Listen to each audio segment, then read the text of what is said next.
produit par Binge Audio et bourse de commerce Pinot Collection.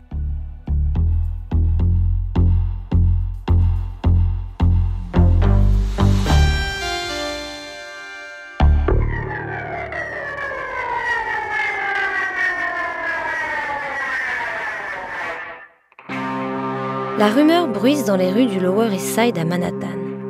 Agnès serait partie. Elle a pris ses clics et ses claques et elle est partie. Personne ne sait où. On a bien essayé d'en savoir plus. On s'est rendu à la Pace Gallery, voir Arne Glimcher, son ami marchand d'art, mais il n'avait rien de plus à dire. Ah si, en partant, elle lui a confié son matériel de peinture pour qu'il le donne à un jeune artiste. Elle s'est débarrassée de ses pinceaux, de ses chevalets, de ses grattoirs. Elle a dit adieu à son art.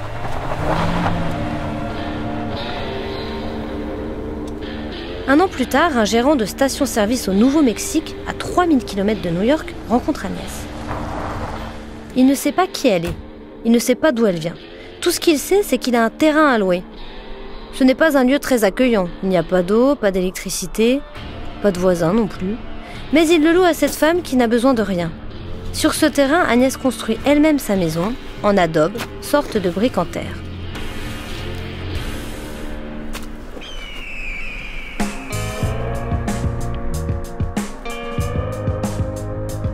Les années passent, 7 exactement. Sans prévenir, Agnès débarque un jour dans la galerie d'Arne Glimcher, son ami new-yorkais. Elle lui propose de lui rendre visite au Nouveau-Mexique, dans ce lieu qu'elle a patiemment aménagé. Elle lui envoie une carte tracée à la main pour qu'il puisse s'y retrouver. La retrouver. Elle ajoute ces quelques mots. « Bring ice, thanks, Agnès. » Ramène de la glace, merci, Agnès. Pour boire l'apéro, c'est ça? Arne ne sait pas ce qu'il va trouver là-bas, mais il y va avec son associé. Et là, surprise, il découvre de nouvelles toiles, des tableaux composés de bandes horizontales ou verticales, alternant bleu clair glacé et rouge tirant vers le rose. L'émotion est immense. Ces toiles lumineuses et intenses le bouleversent. Il réalise qu'Agnès a repris ses pinceaux. Alors que personne ne l'espérait, elle a recommencé à peindre.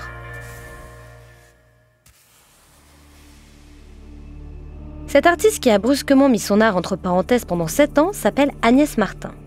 Une peintre canado-américaine connue pour ses grilles, des traits tracés à l'horizontale et à la verticale qui font naître de puissantes émotions. Cette disparition n'est pas le seul élément atypique de son parcours. Elle a commencé très tardivement sa carrière de peintre, passant beaucoup de temps à étudier ou à méditer. Elle a pris son temps, quoi. Sa vision de l'art est très personnelle, très intimiste. Elle ne cherche pas à représenter le monde, son actualité, ses composantes matérielles, mais plutôt à capturer la joie, la beauté, l'innocence, les émotions les plus profondes, et sans doute les plus indicibles.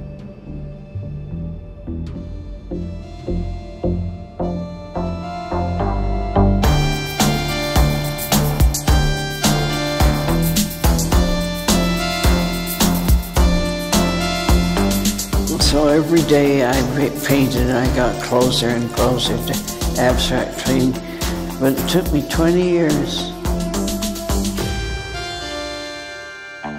Ça a commencé comme ça.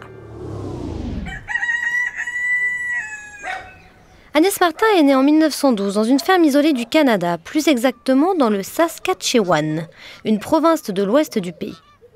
Ce sont ses grands-parents écossais qui s'y sont installés, comme de nombreux autres colons européens venus tenter leur chance de l'autre côté de l'Atlantique.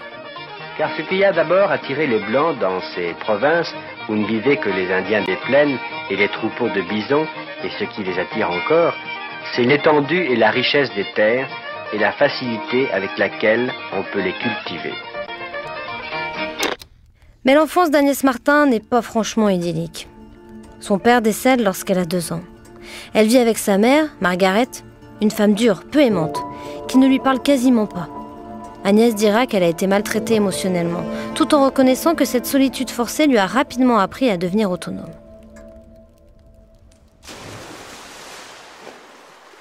La famille s'installe à Vancouver. Adolescente, Agnès Martin devient une excellente nageuse et manque de se qualifier dans l'équipe olympique canadienne de natation. Finalement, elle choisit d'étudier aux États-Unis et s'inscrit en 1941 à l'Université de Columbia à New York. Elle vit de petits boulots et s'initie à l'art moderne. Elle commence à envisager une vie d'artiste, mais prend son temps. Presque 15 ans. Tranquille. Avant d'obtenir une maîtrise en art moderne à une époque où l'expressionnisme abstrait est sur le devant de la scène.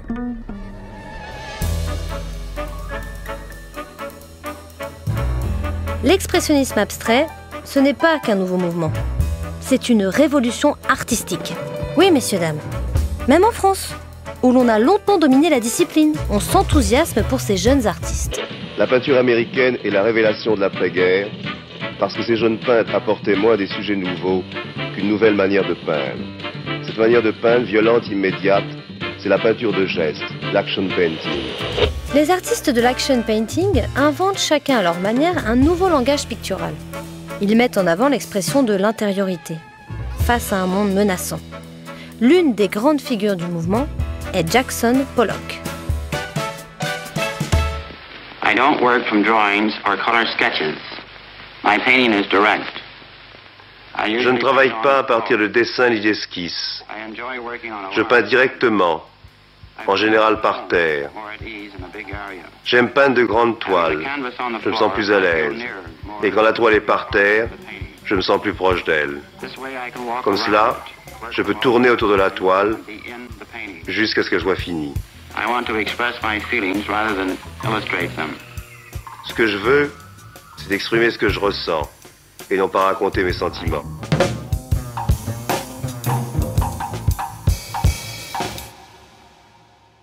Agnès Martin est plus âgée que cette génération de peintres et se revendiquera comme une artiste expressionniste abstraite tardive.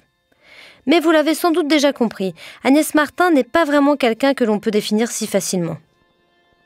Elle est influencée par d'autres pratiques. Par exemple, elle s'initie au principe de la philosophie zen, qui change sa vision du monde, et se met même à pratiquer la méditation. C'est d'abord au Nouveau-Mexique, au sud-ouest des États-Unis, où elle a passé une partie de ses études, qu'elle développe un style bien à elle, une abstraction géométrique, des formes organiques qui contrastent avec un fond clair.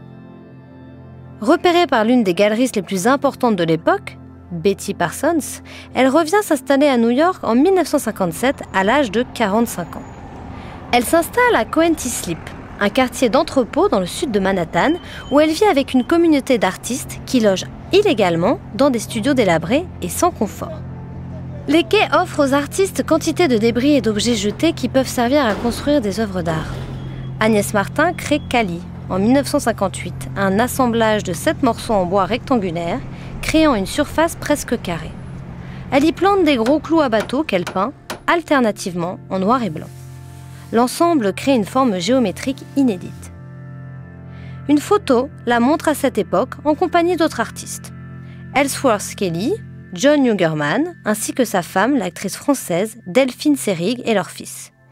Ils sont sur un toit, les immeubles new-yorkais les surplombant. Elle a les mains dans les poches, un sourire aux lèvres. Malgré cet environnement propice à la création, elle affronte des épreuves. Agnès Martin souffre de schizophrénie, ce qui se traduit par des crises de dépression et des hallucinations. Elle entend des voix et leur obéit. Elle est hospitalisée à plusieurs reprises et subit même une thérapie par électrochoc. Elle raconte qu'un jour, à la période de Noël, elle entend dans une petite église un chœur chanter le Messie de Handel. Après 3 notes, elle est en transe et perd connaissance.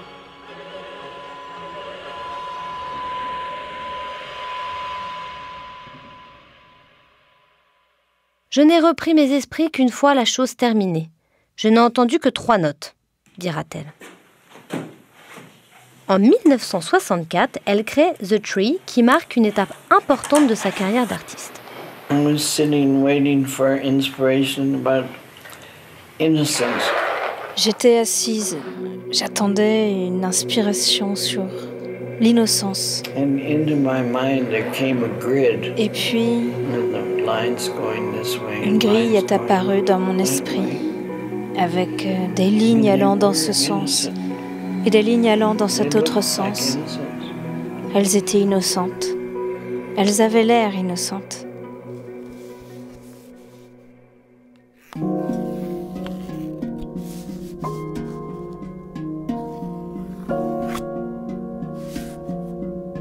Ce tableau s'appelle donc Tree. mais ne représente pas formellement un arbre. On peut voir une centaine de lignes horizontales et verticales sur un fond blanc cassé qui crée une multitude de petits rectangles, certains plus sombres que d'autres, car elle les fonce au crayon. Ce n'est pas la forme de l'arbre que l'on regarde, c'est le sentiment, l'émotion qu'il lui procure. Ces tableaux de grille représentent pour elle le début de sa carrière. Tout ce qui précède lui paraît mineur, à tel point qu'elle essaiera toujours de détruire ses œuvres antérieures quand ce sera possible.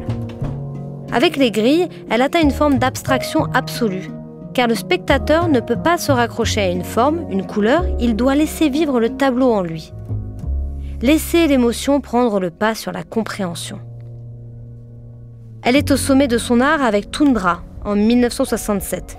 Elle dessine au crayon 2 lignes verticales et une horizontale. 2 lignes que l'on voit à peine, qui se croisent pour former 6 rectangles. Une œuvre abstraite très aboutie, qui clôt cette période. Car Tundra sera le dernier tableau qu'elle peint avant son départ inopiné de New York. On ne saura jamais précisément ce qui l'a provoqué, mais plus tard, voilà ce qu'elle dira à ce sujet. J'ai quitté New York en 1967 parce que chaque jour, je sentais soudain que je voulais mourir. Et c'était lié à la peinture. Il m'a fallu plusieurs années pour découvrir que la cause en était un sentiment de responsabilité démesuré.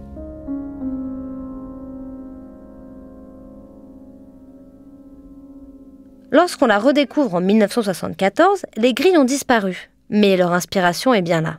Les traits de crayon ont laissé la place à des bandes, et au lieu du gris, du blanc, du brun, sa palette s'illumine. On découvre désormais dans son travail des couleurs pastel, rose, bleu, jaune, probablement en rapport avec la lumière du Nouveau-Mexique, où elle s'est installée pendant toutes ces années. Au Nouveau-Mexique, elle s'est imposée une vie d'ascète, sans électricité ni téléphone. Au cours d'un hiver, elle s'est imposée de ne manger que des tomates, des noix et du fromage à pâte dure. Les voix ont continué, lui interdisant notamment d'écouter les musiques qui la bouleversaient le plus, ou de prendre un animal de compagnie. Ce retrait du monde a renforcé son rapport à son intériorité. Pour peindre, elle ne réfléchit pas à une idée. Elle n'a pas besoin de lire les journaux, de s'informer, de chercher un sujet. Non. Pour peindre, Agnès Martin attend. Chaque jour, et pendant 20 ans, je me suis dit, qu'est-ce que je vais faire maintenant? Voilà comment je demande l'inspiration. Je n'ai pas d'idée. J'ai un esprit vide. Dans le but de faire exactement ce que l'inspiration me dicte de faire.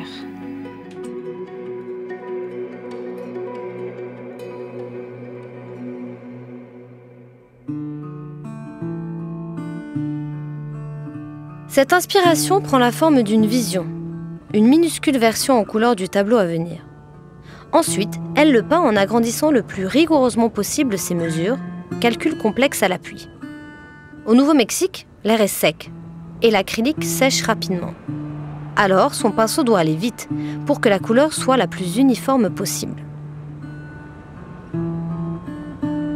En 1979, elle termine son premier ensemble, The Islands, 112, 12 tableaux toujours exposés ensemble.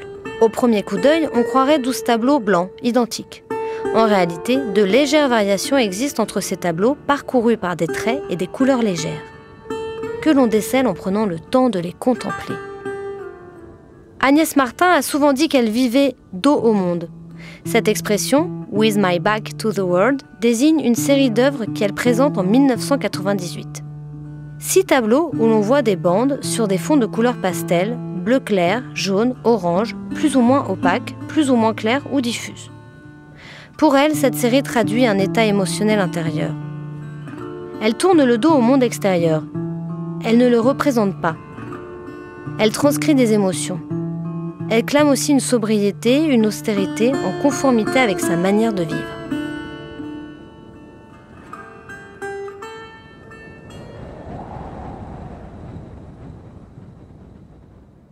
Le galeriste qui a redécouvert Agnès Martin en 1974, c'est Arne Glimcher.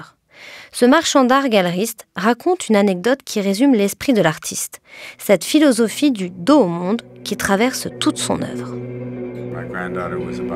Ma petite fille devait avoir 11 ans et elle était dans l'appartement d'Agnès et il y avait une rose dans un vase. Et elle était fascinée par cette rose. Agnès l'a vue, a pris la rose. Il a demandé « Cette rose n'est-elle pas magnifique, Isabelle ?» Isabelle a répondu que si, la rose était très belle. Agnès a mis la rose dans son dos et a demandé « Est-ce que la rose est toujours aussi belle ?» Isabelle a répondu que oui, la rose était toujours aussi belle. Agnès lui a dit « Tu vois, la beauté, elle n'est pas dans la rose. La beauté, elle est dans ta tête. »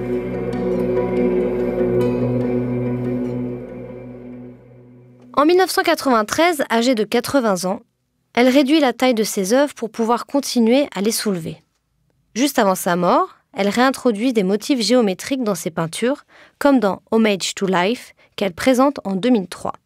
On y voit un trapèze noir qui se détache sur un fond gris. On peut y lire la présence forte, massive de la vie.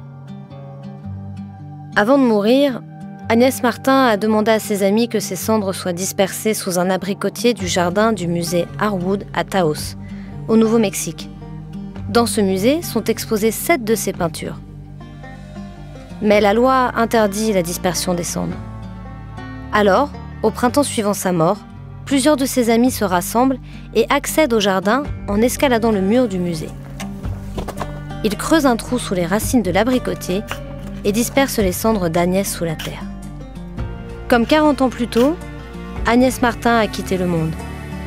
Mais elle l'a fait exactement comme elle le voulait.